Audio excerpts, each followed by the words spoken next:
আমাদের মুক্তিযুদ্ধের ইতিহাস, আমাদের গৌরবের ইতিহাস, আমাদের বিজয়ের ইতিহাস। এই ইতিহাসকে মুছে ফেলতে পারবে না। আমি জানি এটা মুছে ফেলার চেষ্টা হচ্ছে।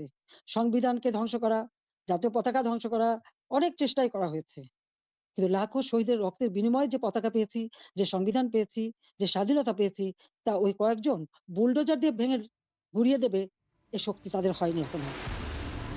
বাংলাদেশের কিছু সংখ্যক লোক কতটা যে হিংস্র হতে পারে তা আজকের ভিডিওর মাধ্যমে তোমরা বুঝে যাবে।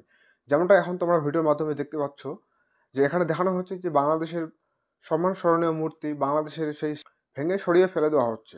বাংলাদেশের যেই রাষ্ট্রপিতা শেখ মুজিবুর রহমান একসময় বাংলাদেশ স্বাধীনে সব থেকে গুরুত্বপূর্ণ ভূমিকা পালন করছে, আজ তাদের সেই স্মরণীয় মূর্তি, তাদের সেই স্মরণীয় স্মৃতি ভেঙে এইভাবে সরিয়ে দেওয়া হচ্ছে। দেখে তো এমনভাবে মনে হচ্ছে যে বাংলাদেশের কিছু সংখ্যক লোক যারা এই ধরনের উৎপাদন কাজকৃতি করছে তাদের মধ্যে সাধারণ নিম্নতম বোধটুকু নেই।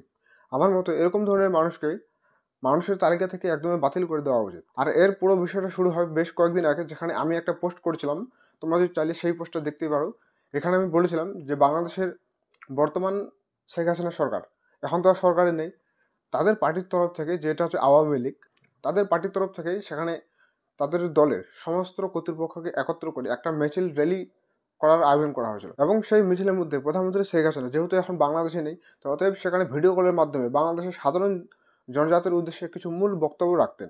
আর এই পুরো বিষয়টার উপর ভিত্তি করে কিন্তু বাংলাদেশের বর্তমান আওয়ামী লীগ পার্টি তাদের পার্টি মিছিলের একটা অনুষ্ঠানের আয়োজন করে। এবং এই অনুষ্ঠানে উপস্থিত ছিল আওয়ামী লীগের বিরোধী দল, যে বর্তমান মোহাম্মদ ইউনূস সরকারের ছাত্র সংগঠনের কমিটির সদস্য।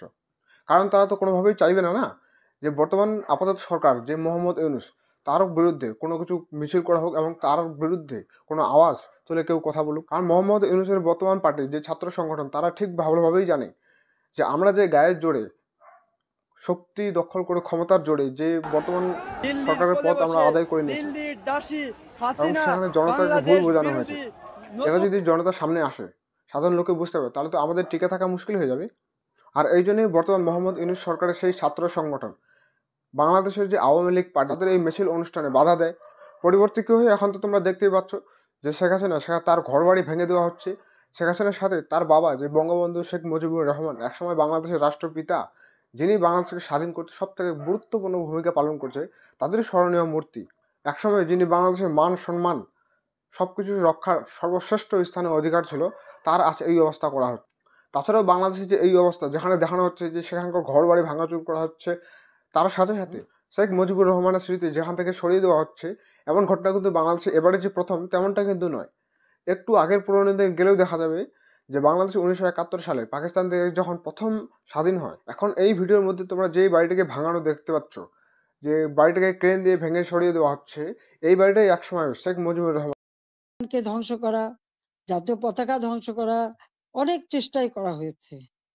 কিন্তু লাখো শহীদের রক্তের ছিল। ঠিক বিনিময়ে তার 4 থেকে 5 বছর পরেই 1975 সালে এই বাড়ির মধ্যে শেখ মুজিবুর রহমানের তৎকালীন, যেমনটা এখন বর্তমানে বাংলাদেশ শেখ হাসিনা সরকারের তত্ত্বাবধান রয়েছে, তখনকার সময় 1975 সালে শেখ মুজিবুর রহমানেরও কিন্তু সরকারের তত্ত্বাবধান হয়েছে। এই সময় অজানা কিছু সাধারণ লোকের ভিড়ের সাথে মিশে কিছু দুষ্কৃতী আসে এবং শেখ মুজিবুর রহমানের সাথে সাথে তার পরিবারের টোটাল 15 জন সদস্যকে সেখানে গুলি করে হত্যা করে দেওয়া হয়।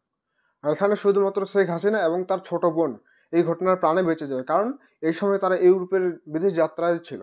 সেই সময় থেকে 1981 সাল আগে পর্যন্ত শেখ হাসিনা কোনো সময়ে একবারের জন্য বাংলাদেশের মাটিতে পা পর্যন্ত রাখতে পারেনি।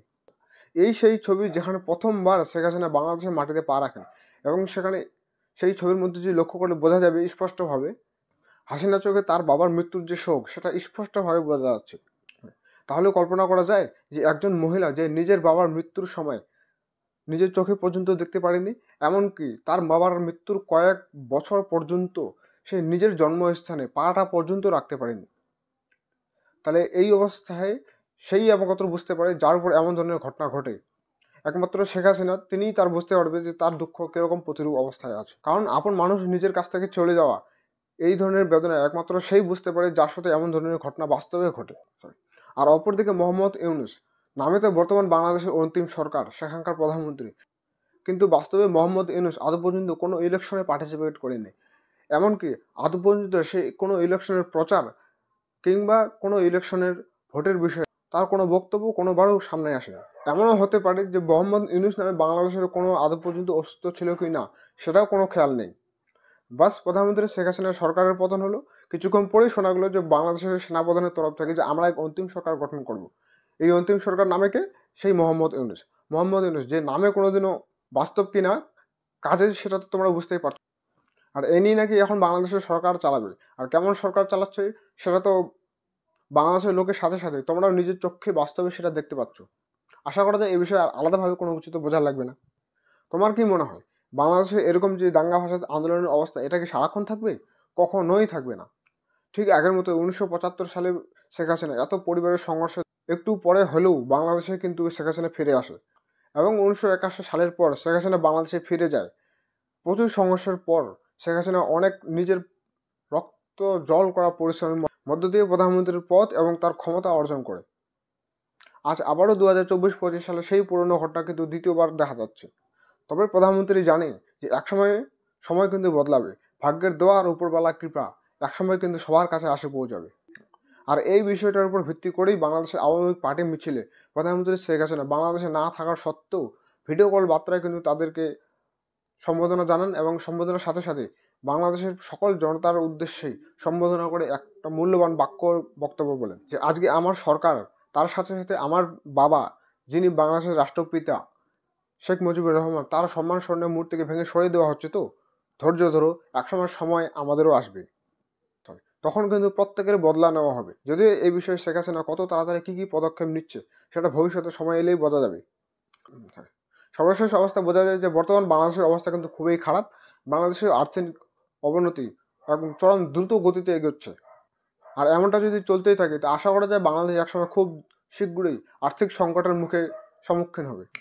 আর বাংলাদেশ তার সাধারণ জনতার মুখে এক মুঠো খাদ্য তুলে দেবে, সেই সংকটও বাংলাদেশে হয়তো একদিন আসতে পারে। তো আশা করা যায় আমার পুরো বিষয়টা বোঝা গেছে। যদি ভালো লেগে থাকে তো কমেন্ট, শেয়ার, সাবস্ক্রাইব, লাইক করে দেও। দেখা হচ্ছে পরের সেশনে। ততক্ষণে জয় ভারত।